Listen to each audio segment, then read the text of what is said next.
today. I'm coming from Argentina, so in advance my apologies for my limited English. As a poor consolation, I might be able also to understand any questions in Spanish, Portuguese, or Italian, okay? No English, but other language, maybe. So, introduction. Perry Anderson's own entrance in 1962 to the steep path that would lead him to the last of the great Western Marxist podium included a notable political prophecy on the intertwined fate of the Salazar regime and the 5 centuries-old Portuguese empire.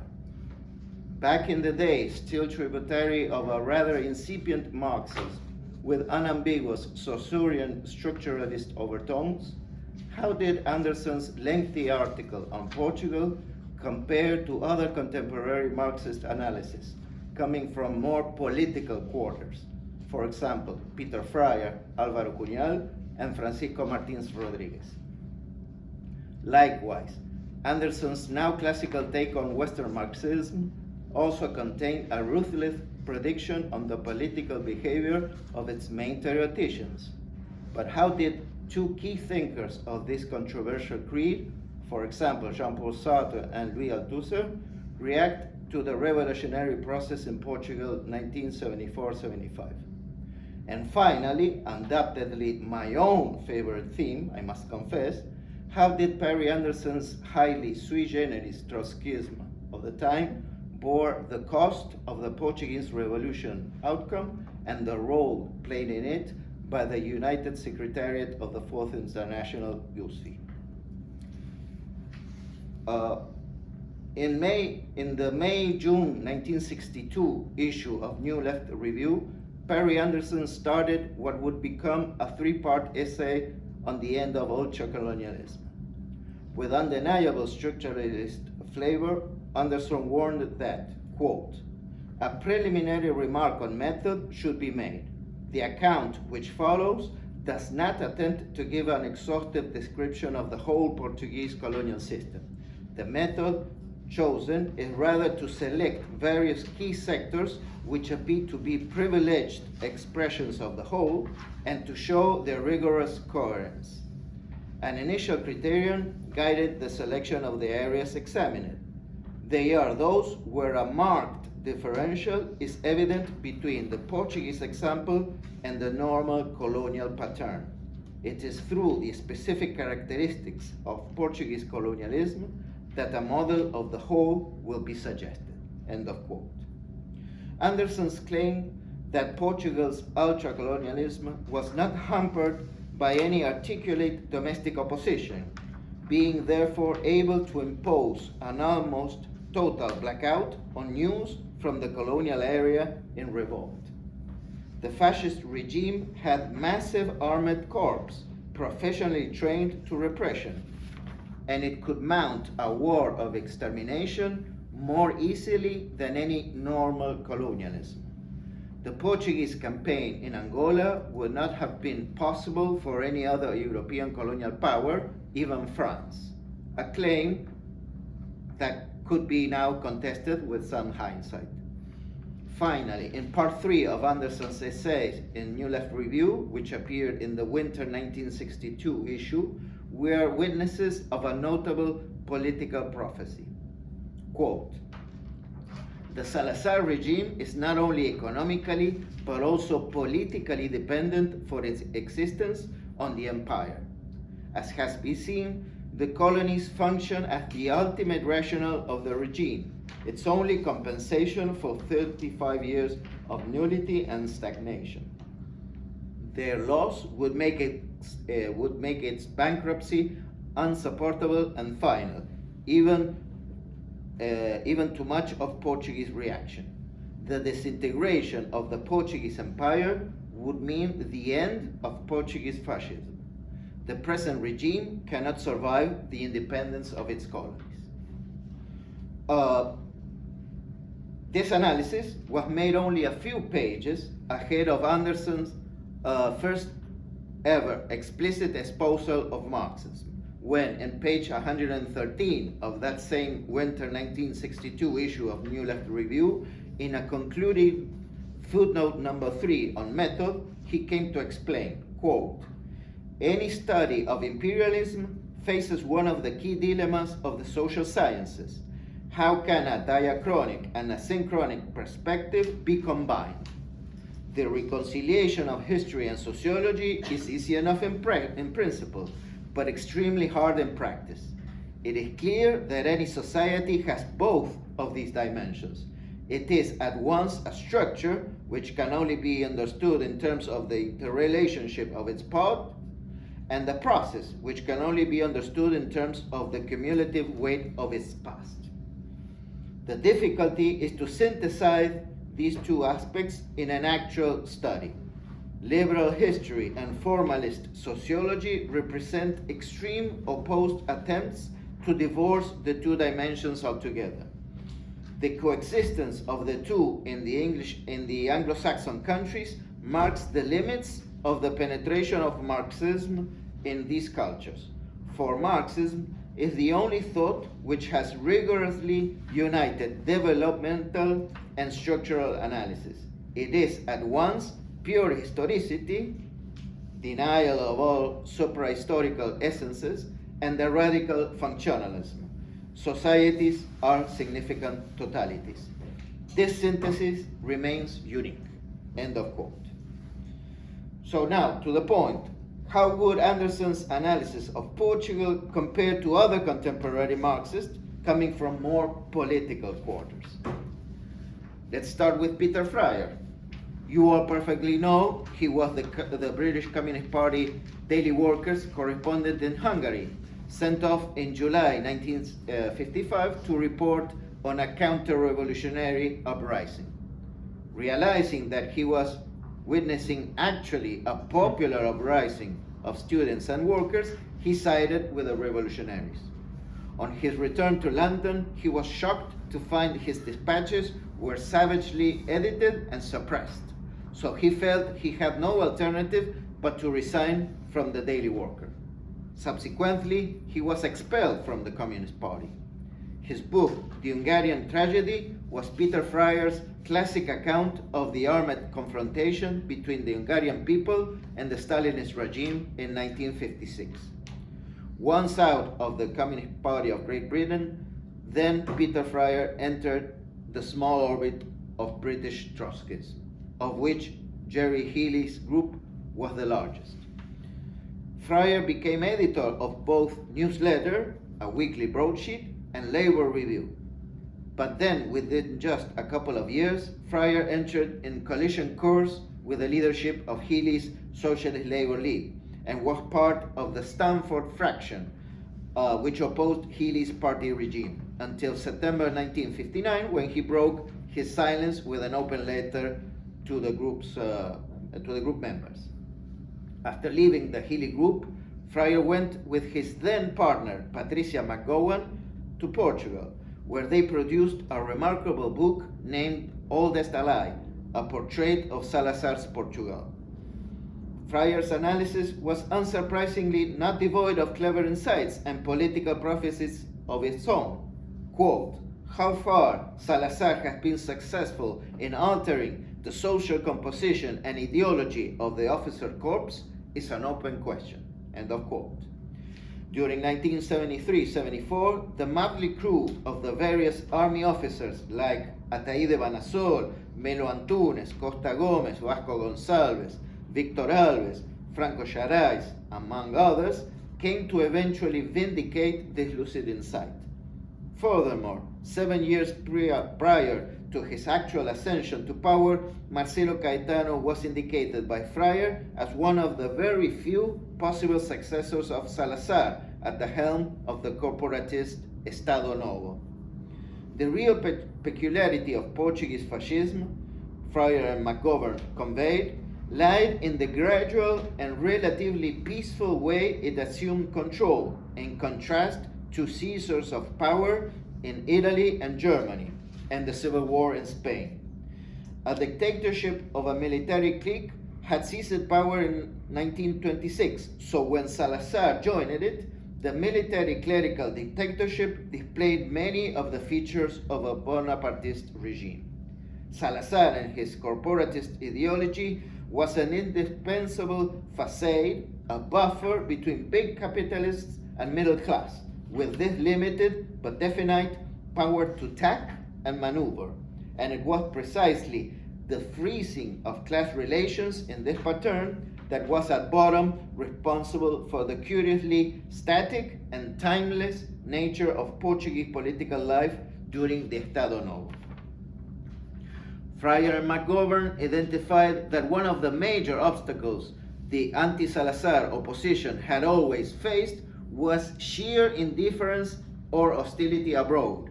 According to them, there was scarcely any other anti-fascist movement in the world which had been accorded so little international solidarity. Quote, take Britain alone. Search through the questions in Parliament about repressive regimes in other lands, or through foreign affairs resolution at the Trades Union Congress and the Labour Party conferences. Search as hard as you can, but you will scarcely ever find the name of Portugal. End of quote. Fryer and McGovern highlighted that Salazar's opponents in Portugal were by no means all of one mind about the significance of the African awakening. The storm that threatened to engulf Salazar also threatened to drive the opposition off its course. Here we have, for example, in a nutshell, the roots of the open clash between Spínola and the Armed Forces Movement, MFIA in Portuguese, from April to September of 1974. Fryer had identified the various trends in the Portuguese opposition. All Republicans who were horrified at the prospect of losing the colonies, oppositionists who paid lip service to the right of the colonial peoples to their freedom, but simultaneously said that the question should not be mentioned in any political platform, and oppositionists who believed that if dictatorship could be overthrown, then at some point, if time would arrive, an understanding with the nationalists in the country could be reached in a sort of commonwealth on the British model. Let's see now what was in stock in Portugal itself. While former leader Álvaro Cunhal was still imprisoned by the Portuguese fascist regime, the PCP's Fifth Congress in 1957 admitted the possibility of a peaceful demise for the Salazarist dictatorship. Absolutely in line with the famous 20th Congress, Julius Fogaça's policy of peaceful demise for Portuguese fascism was not even original, but more of a Pavlovian reflex of Khrushchev's peaceful transition to socialism, along with other basic themes for the Kremlin at the time. The critique of cult of personality, which sought to explain thus the recent Stalinist period, and the justification of Soviet military invasion of Hungary in 1956. Lucio Lara, who would soon become number 2 in the hierarchy of the Movimento Popular de Libertação de Angola, MPLA, only second to founder Agostinho Neto, was a delegate to this same Fifth Congress of the PCP, an instance in which he explicitly doubted, quote, to what extent the Portuguese communists that go to the colonies could seriously grasp the colonial question, especially the racial issue, since there was a sort of underground racism, end of quote. Many years afterwards, Lucio Lara would declare that, quote, it was never easy make our Portuguese friends understand the necessity of not conflating both our struggles, which were complementary, without them putting aside the fact that liquidation of colonialism would trigger the demise of fascism, end of quote. In prison, former leader Álvaro Cunhal repudiated the rightist deviation of PCP under Julio Fogaça's leadership. And then, in January 1960, Cunhal was able to protagonize a spectacular jailbreak from Peniche's high-security prison, along with other important PCP leaders. By May 1960, an article in PCP's internal bulletin, O Militante, named responsibilities of the party and the Portuguese working class before the colonial question, in which Francisco Martins Rodriguez, under a pen name, celebrated PCP's endeavor, as proclaimed in this Fifth Congress, to help with all its strength the struggle of the national liberation movements in the colonies, the sole attitude which honors the obligation of authentic proletarian internationalism, while simultaneously cutting both Portuguese colonial monopolies and global imperialism from the sources of its super benefits in Angola, Mozambique, Guinea, etc., which would in turn break the back of fascism in Portugal. The same article called for a quick and thorough defeat in the ideological terrain of the colonialist preconceptions to be found rooted in certain layers of the masses. Okay. A few months afterwards, it was now Fogasa's turn to be detained by the PIDE agents and imprisoned. Under these circumstances, due to increased security reasons, Álvaro Cunhal went into exile in the USSR by September 1961, and with Fogasa's definitely out of sight, sought Soviet support for a neat change of political line. In his Muscovite exile, Cunhal praised a line of unity of all opposition forces, thus avoiding political isolation for the PCP and joining a broad front with socialists, liberals, Catholics, Republicans, and even monarchists. Cunhal stood prudent towards the colonial question when Angola's war started, fearing a radical stance would thwart his efforts to recompose political ties with the Republicans, which were quite disrupted between 1958 and 1960. Meanwhile, in the schism between Pekin and Moscow, PCP leadership followed the Kremlin, but Martins Rodriguez instead took definitely the Maoist side, and the bitter polemics of Mao against Togliatti and Torres did nothing but strengthen his own convictions. When colonial war broke out, Martins Rodriguez was asked by the Central Committee to write a manifesto on its behalf.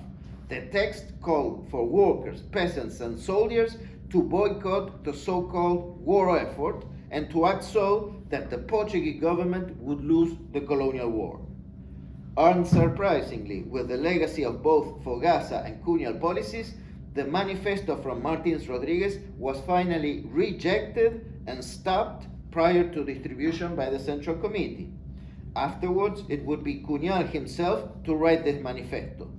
Though formally advocating independence for the colonies, the PCP held alliance with democratic bourgeoisie grouped around the Directorio Demócrata Social as a higher priority. Cunhal's revamped policy of calling for a national upheaval, Levantamiento Nacional, envisaged a joint mobilization of both the Portuguese masses and, first and foremost, the patriotic military, which would be able to lead other democratic forces in order to install a classic democratic regime, a bourgeois one. By August 1961, in a letter to the party leadership, Martins Rodriguez protested for the lack of discussion in party press, both Avante and O Militante, of the latest putschist trends in bourgeois opposition, most importantly, the Beja revolt, led by Captain Varela Gomez, in which many PCP members participated, and crass opportunism in the colonial question, since even one regional PCP leadership defended Angola's liberation on the grounds it would become a market for Portuguese merchandises, therefore offering the workers the slogan of "Let's show the bosses that only Angolan independence fits their own interests." Cunhal's policy of Levantamiento Nacional made possible, for example, in 1962, the creation of the Frente Patriótica de Libertación Nacional, with the widely popular General Humberto Delgado, who had openly defied Salazar in the rigged 1958 presidential election, even though initially PCP cadres mockingly referred to Delgado as General Coca-Cola because of his alleged ties with the CIA and the State Department. As a member of its Central Committee in August 1963, Francisco Martins Rodriguez openly challenged PCP's line in a meeting in the very same Moscow, accusing General Secretary Álvaro Cunhal of opportunism towards colonial war and the overthrow of Portuguese fascism, but found no echo whatsoever in other Central Committee members. Eventually, Francisco Martín Rodriguez was expelled from the PCP. An omen on Western Marxism. Actually written in early 1974, in his seminal book on Western Marxism, Perry Anderson utilized the foreword to claim that an historical balance sheet of the unity of Western Marxism did not preclude the need for discriminating estimates of the diversity of achievements within it. Comparing the classical Marxists to the later generation, Anderson highlighted that virtually all of the younger generation of theorists, Lenin, Luxemburg, Bukharin, Trotsky, Bauer, Hilferding, were to play a commanding part in the leadership of their respective national parties, a role far more central and active than that of their predecessors. Anderson came to identify, in stark contrast to former scorn for Katheder Sozialisten, that, quote, the most striking single fact about the whole tradition from Lukács to Althusser, Korsch to Coletti is the overwhelming predominance of professional philosophers within it. Socially, this change meant an ever-increasing academic emplacement of the theory that was produced in the new epoch, end of quote. The first and most fundamental of its characteristic has been the structural divorce of Western Marxism from political practice. So, quote again, all that can be said is that when the masses themselves speak, theoreticians of the sort the West has produced for 50 years will necessarily be silent, end of quote. Althusser. Over all these years, true rivers of ink had been written on Althusser's early theoreticism, but then his sudden attempt to politicize his oeuvre, arguably a misplaced failure, could have brought regret and repentance to some of his erstwhile denouncers. After all, seems like the happiest days may have been the theoricist ones. For instance, only with the recent publication in 2014 of the complete essay on ideological state apparatuses, we in Argentina, from Argentina, we in Argentina came to realize that Althusser actually depicted Peronism as a bourgeois fascist regime, truly comparable to the regimes in Germany and Italy. Well, perhaps it was true that the PCF did not promote the reading of Althusser, but it also seems that he did not read L'Humanité either, or at least its international section, because Codovilla's Partido Comunista Argentino no longer saw Perón as fascist as it did back in 1945, when it had joined the so-called Unión Democrática under the auspices of the United States Embassy, and the Partido Comunista Argentino indeed had detected a turn to the left from Peronism by 1962. Within just a few years' distance to Althusser's ideological state apparatuses essay, the local Communist Party in Argentina would be even supporting Perón's controversial government in 1973. Had Althusser's characterization of Peronism as fascist be known by 1970 in Argentina, guess much of the infatuation of left Peronism intelligentsia towards Althusser would have certainly vanished to a great extent.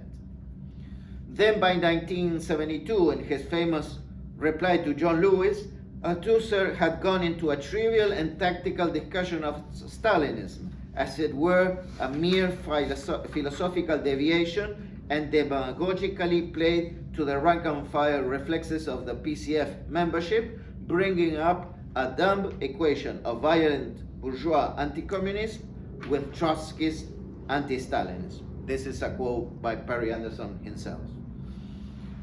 The Portuguese Revolution of 1974-75 also made a great impact in France, as the so-called Union de la Gauche, so tenaciously defended by Althusser, creaked loudly as the intensity of the political clash between Lusitanian socialists and communists. Althusser even visited Portugal by mid-1975, as did other leftist intellectuals such as Jean-Paul Sartre, Simone de Beauvoir, Paul Suisse, and many others. What was Althusser's analysis of Portuguese revolutionary process? Althusser's epistolar exchange with lawyer and playwright Luis Francisco Rebelo, at the time a resigning member of the Portuguese Socialist Party, was avidly published by Lisbon's newspaper Diario de Noticias, where writer José Saramago, a PCP militant, held a deputy director seat, and in wide circulation local magazines such as Vida Mundial and Vértice, to be eventually also printed in the form of a small booklet. Begin to wind up. Okay, excellent. In his correspondence with Rebelo, a certain dilettantism in Althusser's analysis came to the fore. For example, against Comintern's standard characterization of fascism during the Stalinist period, which Althusser could not ignore, as the declared terrorist dictatorship of the most reactionary, most nationalist, most imperialist elements of finance capital, Althusser instead ruled out the characterization of fascism as something abnormal in bourgeois rule. But if the use of civil war methods against the working class were the normal of bourgeois rule, then why all the fuss about the centrality of the ideological state apparatus? Another example, Althusser held that on Portuguese, April 25, global imperialism, both American and European, had been taken by surprise by the MFA, as if General Spínola, deputy chief of the General Staff of the Armed Forces in Portugal, a NATO country, had not previously counted on the permission of the State Department, something foretold with the publication at the beginning of 1974 of his bestseller book, Portugal e o Futuro, a fact seen by dictator Marcelo Caetano as an unequivocal sign that dices were loaded against his regime. Finally, after the Llanes coup in November 1975, Althusser mocked the naivete of the centrists in the MFA, the Grupo dos Novi, led by Melo Antunes, for not having seen the danger from the right, when, from his own side, Althusser himself had never previously mentioned the existence of a hard factional struggle within the MFA during the phase of the Povo MFA alliance, that is, of the failed Bonapartist attempt led by Vasco Gonçalves. Thank you.